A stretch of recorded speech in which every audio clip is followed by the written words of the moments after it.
So at the time of recording, we're the eve of Game Five, and most likely the eve of the new NBA champions, Denver Nuggets.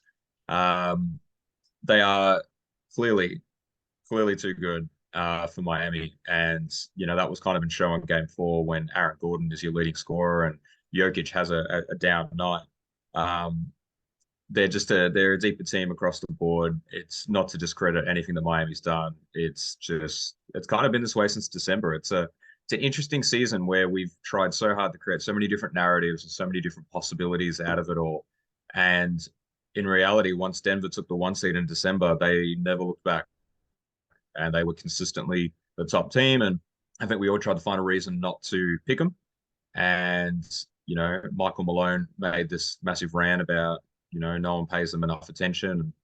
I feel like even this video is going to pay attention to the wild day that was the Chris Paul trade rumors, the Zion adultery rumors, Ja Morant's fake gun rumors. There was just all this stuff that took away attention from what Denver's doing. And, they're going to get their respect at home. I wonder if that was a design so that they could uh, let one slip just so they can win a game five. But I don't know. You tell me why Miami's coming in seven.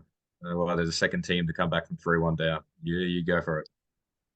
I guess Denver definitely have looked like the superior team, I think, all series. Having two-time MVP Jokic in the middle is a huge starting point, allowing Aaron Gordon to have a huge game four there. Did the Heat no favors, allowing Jamal Murray to have a huge game three. Obviously, I think a historic game three, where two teammates both got a triple double, scoring 30 points as well.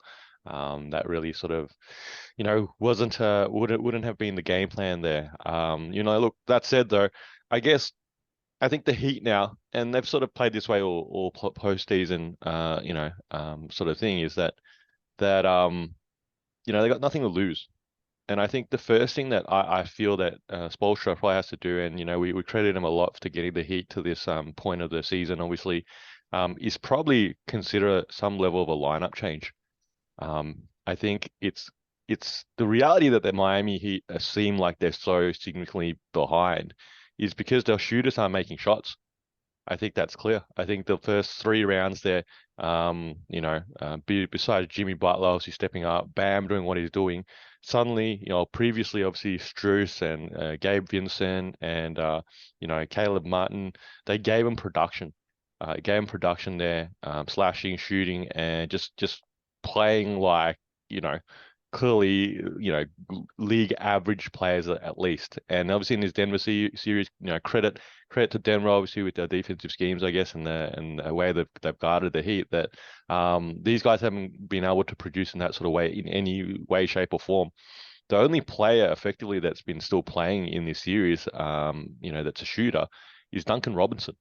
And there's probably some level of consideration here is that do you slide him, and I'll say back into the starting lineup because it was a starter, a little bit over a season ago, and see what happens. See what happens. And I think maybe the thing that the Heat need to consider here is that if they can get game five, which is a big if, they're going on the road, going back to Denver, but if they can get game five and they come back to game six in Miami, is that you continue to keep shuffling your lineup and you keep keeping the other team guessing.